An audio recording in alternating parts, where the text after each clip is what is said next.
Good morning दोस्तों, फिर से एक नए ब्लॉग में आपका स्वागत है। आई होप आप सब बढ़िया होंगे और आप सबके दिन बहुत बढ़िया बढ़िया जा रहे होंगे। फेस्टिवल सीजन स्टार्ट हो गया है इंडिया में। सब लोग फुल एंजॉय कर रहे हैं, फुल मस्ती के मूड में हैं और दीपावली का वेट कर रहे हैं। तो मैं भी दीपावली से पहले पहले इंडिया पहुंच गया हूं और आप लोगों ने मेरी वियतनाम सीरीज़ को, मेरे वियतनाम ब्लॉग्स को बहुत प्यार दिया, उसके लिए thank you very very much. तो आज की वीडियो में मैं बात करूँगा वियतनाम कैसे जाएँ, क्या खर्चा आता है, कहाँ रुके, वियतनाम की करेंसी क्या है, बजट में ट्रांसपोर्टेशन क्या यूज़ करें, पूरा कुल मिला के इस टॉपिक पे बात करने वाला हूँ। तो वीडियो शुरू करने से पहले जो लोग चैनल पे नए हैं, चैनल को सब्सक्राइब कर लीजिए ताकि आपको मेरी अपकमिंग वीडियोस के बारे में लेटेस्ट अपडेट मिलती रहे। और नीचे दिया हुआ है सब्सक्राइब बटन, उसको प्रेस करने के साथ साथ बेल आइकॉन भी प्रेस कर लीजिए ताकि मेरी लेटेस्ट जो भी वीडियो आती है आप तक सबसे पहले पहुँचे। तो वीडियो को करते हैं स्टार्ट।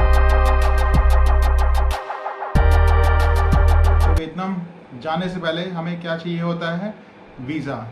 तो वीज़ा के लिए वियतनाम की जो ऑफिशियल साइट है www.evisa.government.vietnam, तो आप इसी साइट को ओपन कीजिए और अपना ई वीज़ा के लिए ऑनलाइन फॉर्म फिलअप कर लीजिए और आपको e visa within a week आपकी मेल आईडी पे आ जाएगा। इसके लिए $25 आपको पे करने हैं ऑनलाइन साइट पे ही।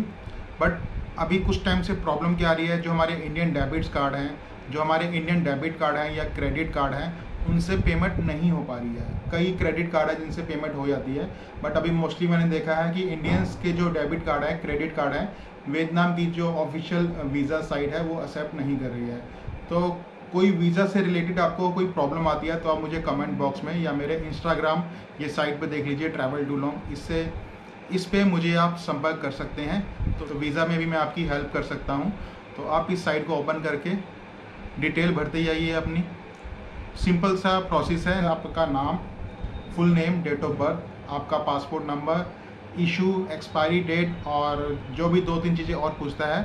फ़ोटो आपको उसमें अपलोड करनी है और आपके पासपोर्ट की फ़ोटो स्कैन करके उस पर अपलोड करनी है ना। वीक पेमेंट हो जाती है तो विद इन अ वीक आपका ई वीज़ा आपकी मेल आईडी पे आ जाएगा और उसके बाद आप ट्रैवलिंग कर सकते हैं वियतनाम के लिए।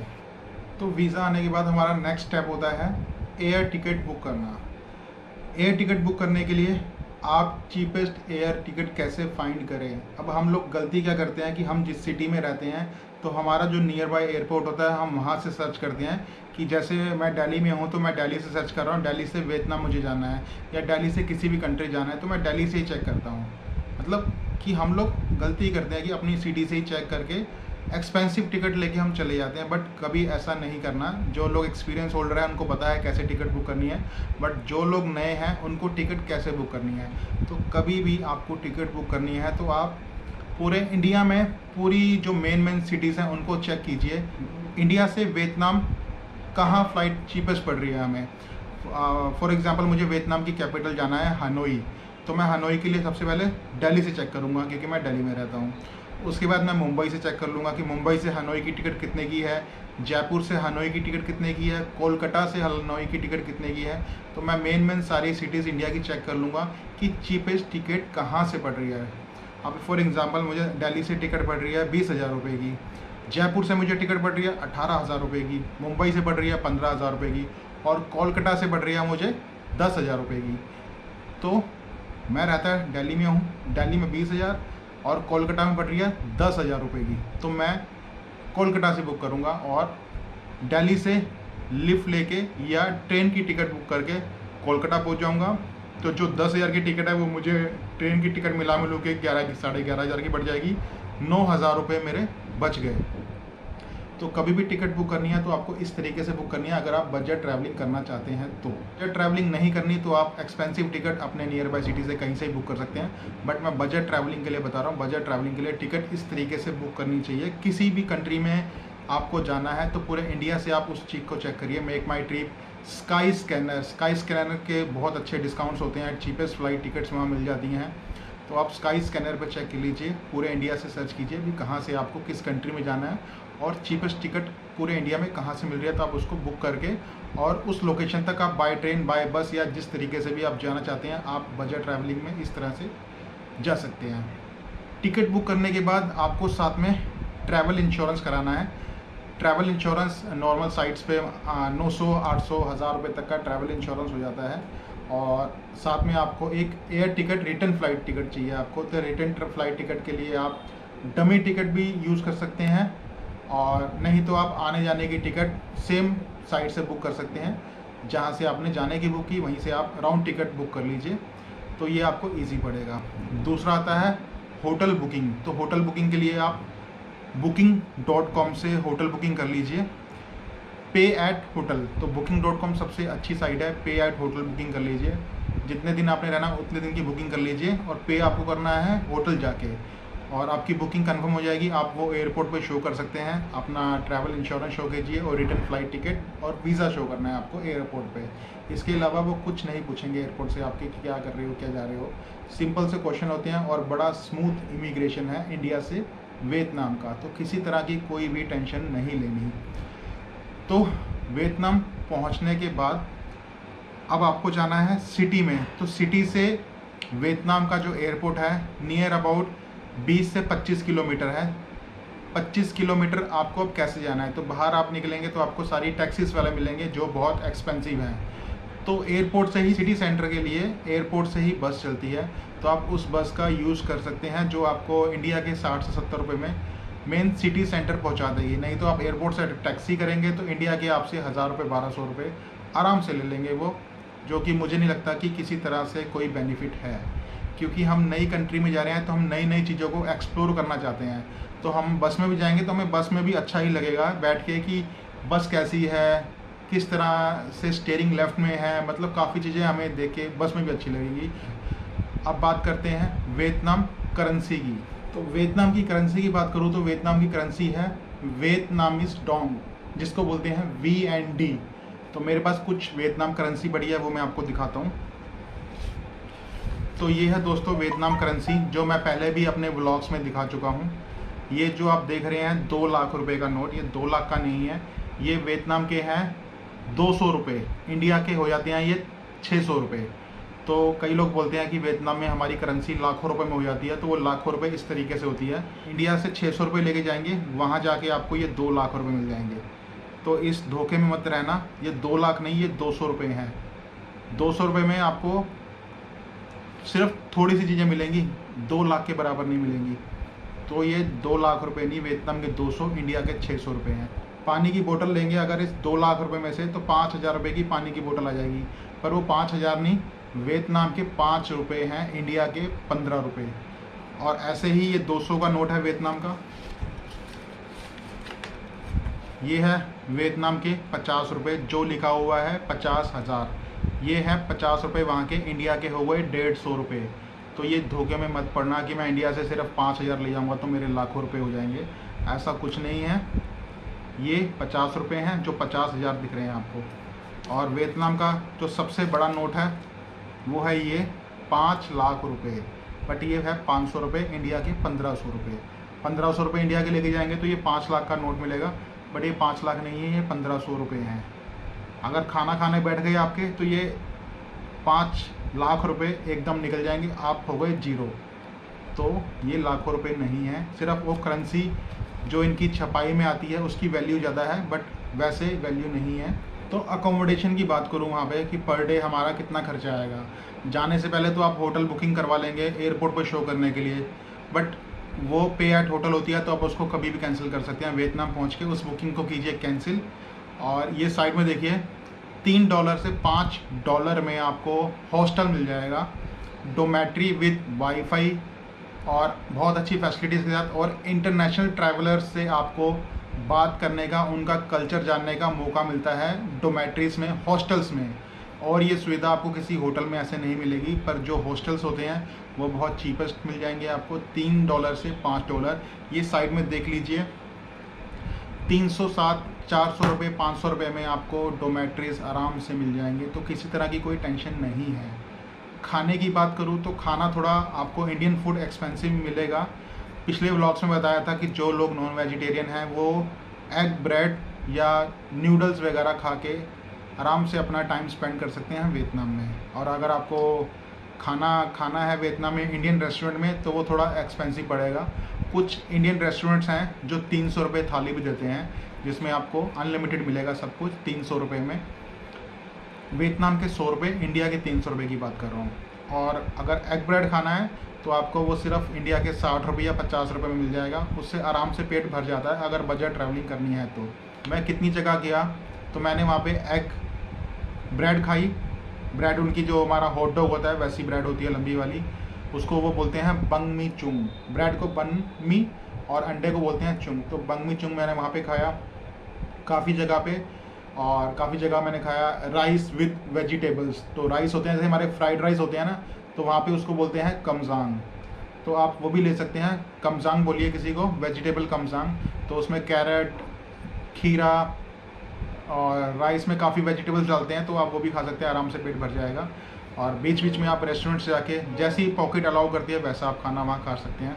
अब बात करते हैं ट्रांसपोर्ट की। तो ट्रांसपोर्ट के लिए आपको इधर उधर कैसे जाना है, तो मेन चीपेस्ट वे है वहाँ पर एक ग्रैब है, ग्रैब टैक्सी ऐप है ग्रैब। वो आप देख लीजिए, प्ले स्टोर पे आपको ये मिल जाएगी, इसको डाउनलोड कर लीजिए। ग्रैब टैक्सी के ऐप में अपना वियतनामी कॉन्टैक्ट नंबर डाल दीजिएगा और आपकी प्रोफाइल बन जाएगी और उससे आप ग्रैब टैक्सी बुक कर सकते हैं। और आराम से चीपेस्ट वे है जो बहुत चीप पड़ेगी आपको। अगर आप लिफ्ट ले सकते हैं, थोड़ी सी लैंग्वेज की प्रॉब्लम है वहाँ पे लिफ्ट लेने में, क्योंकि लोग रोक लेते हैं गाड़ी पर। और उनसे कम्युनिकेट कैसे करेंगे, उनसे बात कैसे करेंगे कि हमें क्या करना है, कैसे जाना है, तो थोड़ी प्रॉब्लम आती है। जो लोग इंग्लिश जानता है वो आपको आराम से ले जाएगा, क्योंकि लोग बहुत फ्रेंडली हैं वहाँ पे, तो ऐसी कोई दिक्कत वाली बात नहीं है। तो ग्रैब बुक कीजिए और पूरे वियतनाम को एक्सप्लोर कर लीजिए, कहीं भी जाइए। अब फॉर एग्जांपल आप जा रहे हैं वियतनाम की राजधानी हनोई में, तो हनोई में क्या क्या एक्सप्लोर कर सकते हैं आप। हनोई में फेमस चीज़ है ट्रेन स्ट्रीट, जो कि वर्ल्ड वाइड फेमस है। मैं अपने व्लॉग्स में पहले बता चुका हूँ। उस ट्रेन स्ट्रीट को एक्सप्लोर कीजिए वीकेंड में, सैटरडे और संडे जाइए, क्योंकि ट्रेन वहाँ दिन में चलती है। तो देखेंगे वहाँ का नज़ारा कि छोटे से स्पेस में राइट और लेफ़्ट में काफ़ी सारे कॉफ़ी शॉप्स बने हुए हैं। वहाँ लोग बैठते हैं, कॉफ़ी का एंजॉय करते हैं और उनके बिल्कुल पास से ट्रेन निकल जाती है। तो ये एक्सपीरियंस बहुत अच्छा है। और हनोई के अंदर एक है स्विमिंग पूल कॉफ़ी कैफ़े, वहाँ भी आप ज़रूर विज़िट कीजिए। बहुत ही अच्छा स्विमिंग पूल कॉफ़ी कैफ़े है। बजट में आप वहाँ पर कोई भी जूस वगैरह पी सकते हैं। लोग सिर्फ वो व्यू देखने जाते हैं, फ़ोटोज़ लेने जाते हैं। कॉफ़ी जूस तो हम कहीं से भी पी लेंगे। तो इंडिया के 70-80 रुपये या 100 रुपये का जूस लीजिए और वहाँ बैठ के उस लोकेशन को एक्सप्लोर कीजिए, फ़ोटोज़ लीजिए। और प्रेफर कीजिए कि इवनिंग में जाइए। इवनिंग में जो लाइटिंग का नज़ारा होता है, और कॉफ़ी शॉप के ऊपर बना हुआ है हेलीपैड, तो वहाँ हेलीकॉप्टर भी उतरता है। और एक्सप्लोर करने की बात करूँ तो हनोई के अंदर वियतनाम की सेकंड हाईएस्ट बिल्डिंग है हनोई के अंदर। फर्स्ट हाईएस्ट बिल्डिंग है हो ची मिन सिटी वियतनाम में, और सेकंड हाईएस्ट बिल्डिंग जो है वो है हनोई में, जिसका नाम है लैंडमार्क 72, जिसको जाना जाता है किंगडम बिल्डिंग के नाम से। तो किंगडम बिल्डिंग में जाइए, उसके टॉप से पूरे हनोई को एक्सप्लोर कर सकते हैं। उसमें एक आर्ट गैलरी है, उसमें मैं जब लास्ट टाइम 2018 में गया था तो मैंने वहाँ विज़िट किया था। कुछ पिक्चर्स देख लीजिए जब मैंने विज़िट किया था वहाँ क्या क्या बना हुआ है, ये आप साइड स्क्रीन पर देख लीजिए कि किस तरीके से है। तो वहाँ जाके भी आप उसको एक्सप्लोर कर सकते हैं। हनोई मेन सेंटर से 10 से 12 किलोमीटर आप साइड में जाते हैं तो आपको एक लोकेशन मिल जाएगी डोंग एन स्माइली विलेज, जिसको बोलते हैं फिल्म सिटी ऑफ वियतनाम। तो वियतनाम के जो सीरियल्स हैं या वियतनाम की कुछ मूवीज़ हैं उनके सेटअप वहाँ आपको मिल जाएंगे। बहुत ही सुंदर जगह है, वहाँ भी आप ज़रूर विज़िट कीजिएगा, जो कि हनोई के आसपास ही है। हुआंग किम लेक भी एक्सप्लोर जरूर कीजिएगा। वॉकिंग स्ट्रीट है जो कि सैटरडे और संडे में बहुत ही क्राउड होता है, ये बहुत सारी एक्टिविटी हो रही होती हैं। बियर स्ट्रीट है, हुआंग किम लेक के पास में ही है। तो ये दो चीज़ें आप वहाँ कवर कर सकते हैं आराम से। और हनोई के बाद आप कहाँ जाएं? हनोई के बाद आप दानंग सिटी जा सकते हैं।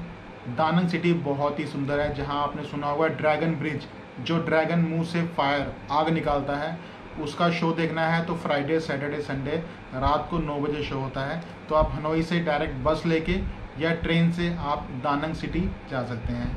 हर रात बसेस चलती हैं हनोई बस स्टैंड से। बस स्टैंड का आप नाम देख लीजिए, मैंने ऊपर दिया हुआ है। यहाँ से आपको रात में बसेस मिल जाएंगी। ऑनलाइन भी आप बुक कर सकते हैं इस बस को। और 500 रुपये वियतनाम के, इंडिया के 1500 रुपये की टिकट है। रात को बैठिए, सुबह पहुंच जाइए आप दानंग सिटी। दानंग में भी आपको $3 के अंदर एक ड्रैगन हॉस्टल है जो मैं अभी दानंग गया था, तो ड्रैगन हॉस्टल बुक किया था। $3 के अंदर बहुत फैसिलिटी अच्छी के साथ आपको डोमेट्री मिल जाएगा, बहुत ही चीपेस्ट है। दानंग सिटी एक्सप्लोर कीजिए।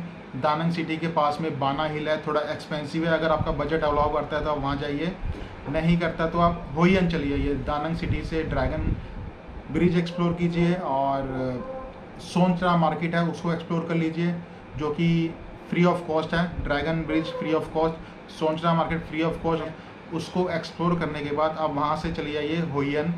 वहाँ ड्रैगन ब्रिज से आप ग्रैब टैक्सी बुक कीजिए, वो आपको उतारेगी होयन। होयन जो है फॉरेस्ट है कोकोनट का। होयन बहुत ही सुंदर जगह है, होयन एक्सप्लोर कीजिए। Basket coconut boat ride explore कीजिए। तो अब बात करते हैं सिम कार्ड की, कि सिम कार्ड कैसे लें। जब भी आप हनोई वियतनाम पहुंचते हैं या वियतनाम में किसी भी सिटी पे आप लैंड करते हैं, जो भी आपको इंडिया से चीपेस्ट पड़ रही होगी, तो एयरपोर्ट से ही आपको सिम मिल जाएगी। 1 महीने की वैलिडिटी की सिम आपको मिल जाएगी इंडिया के 700 से 800 रुपये में, और अनलिमिटेड नेट है, टॉक टाइम है, उसमें आपका 100 रुपये तक का टॉक टाइम मिल जाएगा, वियतनाम के 100 रुपये, और उसमें 28 दिन की वैलिडिटी में अनलिमिटेड इंटरनेट मिल जाएगा आपको। एयरपोर्ट पे थोड़ी सी एक्सपेंसिव मिलेगी, एयरपोर्ट से ना लेके अगर आप बाहर लोकल सिटी में आते हैं, वहाँ शॉप से लेते हैं, तो आपको एयरपोर्ट से थोड़ा सा सस्ती मिल जाएगी। और बाकी वियतनाम अगर आप फ्लाइट से जाते हैं और आपका मन करता है कि मैं 1-2 कंट्री और जाऊं, तो वियतनाम के साथ में कनेक्टेड है लाओस और कंबोडिया। तो आप कंबोडिया और Laos visa on arrival direct जाके ले सकते हैं, कोई प्रॉब्लम नहीं है। प्रॉब्लम सिर्फ है कंबोडिया में, कंबोडिया में करप्शन बहुत है। तो मेरी पूरे व्लॉग में मैंने इन्फॉर्मेशन दी हुई है कि कंबोडिया कैसे जाएं, क्या क्या प्रॉब्लम्स आती हैं। करप्शन तो है ही बहुत, क्योंकि सबको कुछ ना कुछ प्रॉब्लम आ रही है कंबोडिया जाने में। आप लाओस जाइए, वीज़ा ऑन अराइवल लीजिए। एक कंट्री जा रहे हैं वियतनाम, उसके साथ आप लाओस भी एक्सप्लोर कर सकते हैं, और कंबोडिया का अगर ई वीज़ा पहले ले सकते हैं तो आप लेके कंबोडिया को भी एक्सप्लोर कर सकते हैं, कोई प्रॉब्लम नहीं है। बाकी रिटर्न टिकट की बात करूं, मैंने 2 महीने लगाए वियतनाम में। मेरा जब 2nd मंथ का वीज़ा वियतनाम का एक्सपायर हो रहा था, तो मैं 1 दिन पहले ही टिकट बुक की मैंने, और टिकट उस टाइम बहुत एक्सपेंसिव आ रही थी। अब मैं था बजट ट्रैवलर, क्योंकि मेरा प्लान था कुछ कि मैं इस कंट्री चले जाऊँ, उस कंट्री चले जाऊँ, बट फेस्टिवल के कारण मुझे इंडिया आना पड़ा कि दिवाली इंडिया में ही सेलिब्रेट करनी है। तो मैंने 1 दिन पहले ही टिकट बुक की अपनी, और जो कि दिल्ली की टिकट मुझे मिल रही थी बहुत ही expensive, near about 20,000। Budget travelling करनी है तो मुझे कोई वो नहीं था कि मैं दिल्ली ही जाऊं। मैंने मुंबई की चेक की, मुझे मुंबई की टिकट बहुत सस्ती मिल गई, तो मैंने मुंबई की टिकट ले ली। मैं मुंबई चले गया, और मुंबई इससे पहले कभी गया भी नहीं था। टिकट भी सस्ती मिल गई, मुंबई को एक्सप्लोर भी कर लिया, और चीप वे में मैं दिल्ली पहुंच गया। मुंबई की टिकट ली मैंने बहुत सस्ती, मुंबई को मैंने नियर अबाउट 10 से 11 हज़ार रुपये की टिकट ले ली।